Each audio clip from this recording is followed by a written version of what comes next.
Hi, this is Travis in the Uncanny Valley. So one of the things that I know about myself is that I have a larger vocabulary than most people I'm speaking with.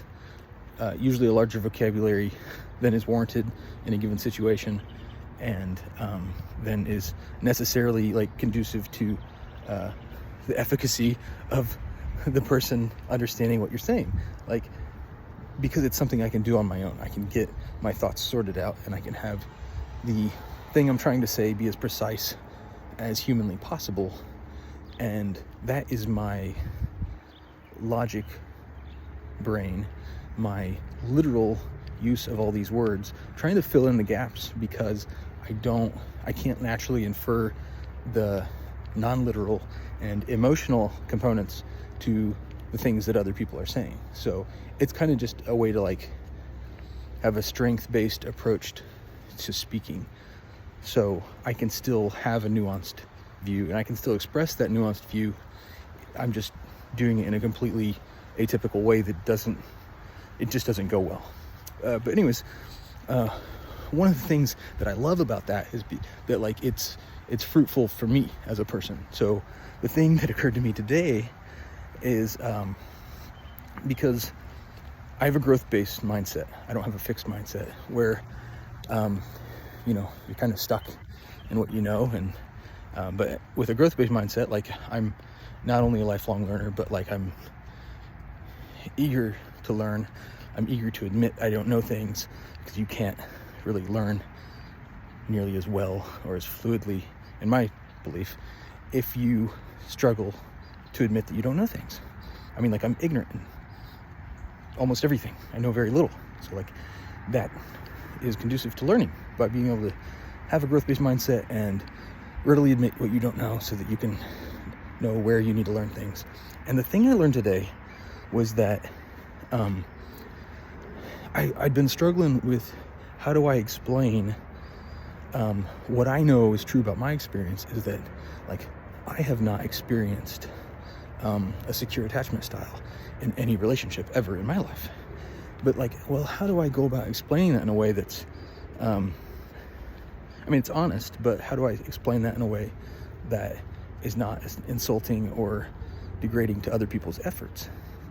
And it's just a word thing. It's like trying to find a word that can explain that, because I don't have the emotional vocabulary that I could relate to other people with. And the word I figured out is exposed to. So like, my whole life, it's not to say my parents didn't love me, so I have an anxious attachment style. It's not to say my family doesn't love me and I have an anxious attachment style. It's just that I was likely exposed to many, many healthy, secure attachment style things. It's just that I didn't understand them. So you can be exposed to things, but not experience them.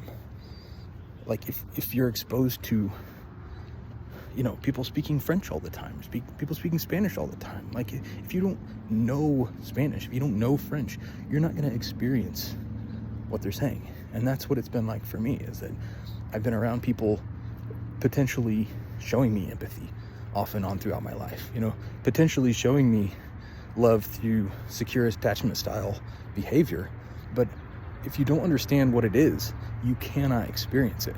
So like, one of the insecure attachment styles is anxious or avoidant, or so like, I guess that's the thing that really helped me today, was knowing that, like, I'm not disparaging my friends or family, and I'm able to say this with better clarity and more confidence by having that distinction, the distinction between acknowledging that I was likely exposed to healthy, loving behavior my whole life.